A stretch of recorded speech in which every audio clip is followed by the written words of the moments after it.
Yo, how's it going to back Noville, and today I'm going to be talking about the extremely big problem that the Chicago Bulls currently have on their roster. Now, what I mean by this is that I think, in my opinion, the Bulls are one of the probably more overrated teams going into this NBA postseason. Now, I'm not saying they're a bad team or anything like that in this video. I'm just going to say I think they have a huge problem that not a lot of people are talking about, and the people that have them as contenders, I think, just completely are overlooking this huge problem. So if that sounds kind of interesting to you, keep watching through the video. I'm beginning to it very shortly. And if you like the video point, hit the like button and subscribe button. I mean the absolute world to me. And without further ado, without rambling on too much, just get right into this video. Alright, so in my opinion, that huge hole that they do have on this team is going to be their defensive side of the ball. Because offensively, they're a very, very good team. One of the better ones in the entire NBA. That's pretty much how their roster is constructed.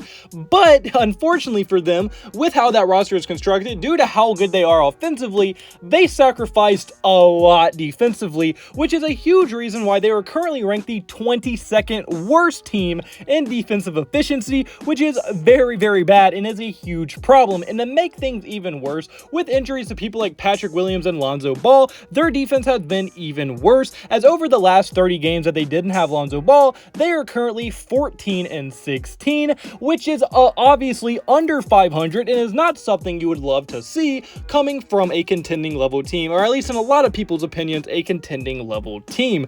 And honestly, that defense is going to end up being their downfall, because if you can't win a game despite having Zach LaVine, an all-star level scorer, one of the better scorers in the entire game, and a consistent all-star level player, and then you also have Nikola Vucevic, who's an all-star level player at the center position. Now, although he isn't a great defender, he's one of the best offensive big men in the entire league. That's not a superstar. He is also a consistent all-star level player. And then you have DeMar DeRozan, who is currently having the best season of his entire career and is in some people's MVP ladders. Now, I don't have him there, but that's a whole different discussion. And a lot of people do have him in the MVP race. And I mean, for you having two all-stars plus a guy that's playing like a superstar this season, to not be able to get above 500 just because Lonzo Ball is out is very, very concerning. Lonzo Ball is a good player, a very solid point guard, very good two-way player, but he should not be the reason that you go from looking like a contending level team to the reason why you look like a just average 500 team that's really good on the offensive side of the ball.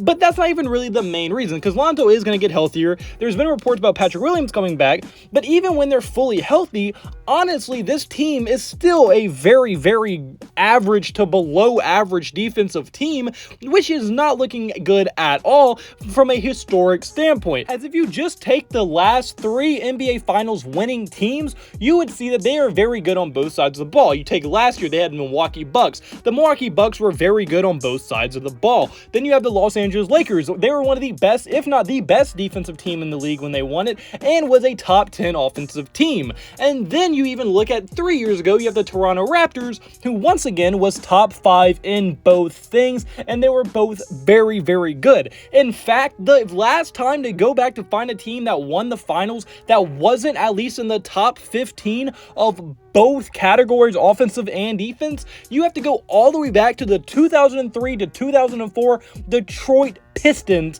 where they were one of the best all-time defensive teams in the entire league, but I think they were ranked the 18th best offense. And that just shows, from a historic standpoint, if you have to go that far down to find a team that won when they weren't top 15 in both categories, that is going to be a huge problem for someone like the Chicago Bulls, who is a very below average defensive team, no matter how healthy or how unhealthy they are. And that is just going to cause huge problems for a team that has championship aspirations. And to make their problems even worse than they already are, their best defenders this season have been two guards, being Lonzo Ball, who is 6'6", and their rookie Dussumo, who is 6'4", neither one of which will be able to guard a lot of the team's best players, because most people's team's superstars are not point guards anymore. They're either 6'8" to 6'10" small forwards or really dominant centers, and neither one of those those positions can Lonzo or Dussumo guard? And look, I don't care how good you are defensively,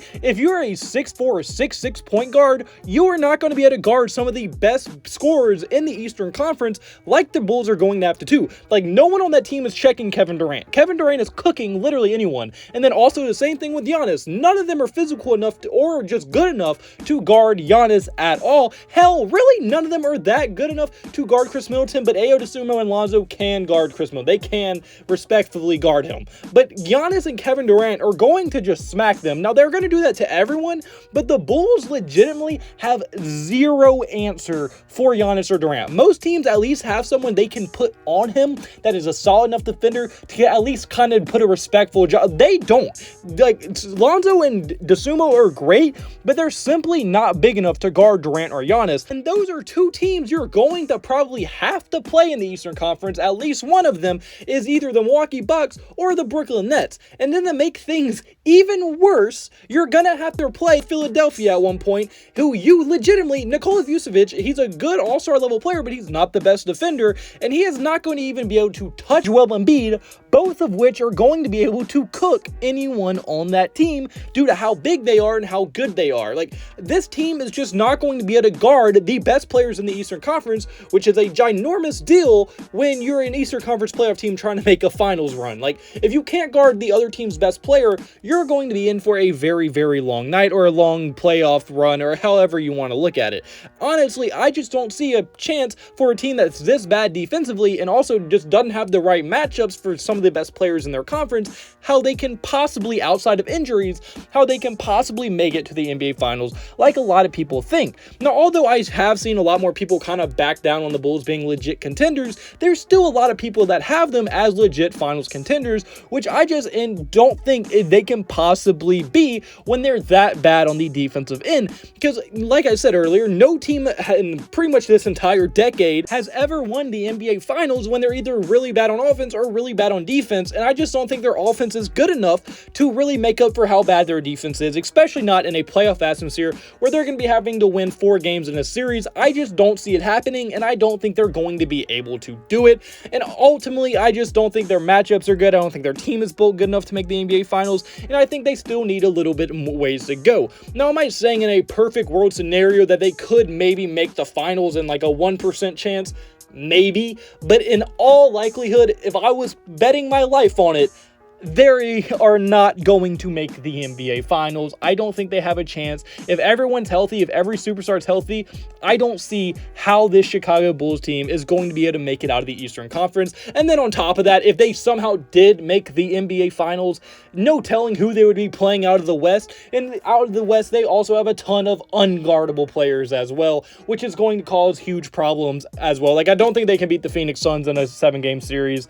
I don't think they can probably even... They can't beat a lot of the best teams, honestly. Like, I think they're just right under a lot of the best teams in the NBA, and that's going to cause huge problems for this team going forward. So unless they somehow miraculously become a very much differently defensive-minded team going into these last 10 games of the regular season, I don't see how they're going to win the NBA Finals. But unfortunately, guys, that's me for this video. Comment below. Do you agree with me? Do you think the Bulls will make the finals? Do you disagree? Do you think they will? Do you think they won't? And your thoughts in the comment section below. And to like the video point, hit the like button, subscribe button, and the absolute world to me. And I hope you have a blessed day. Have a blessed day. So you have a blessed day. All glory to God. See you in the next video. Goodbye. Boo. Blah, blah.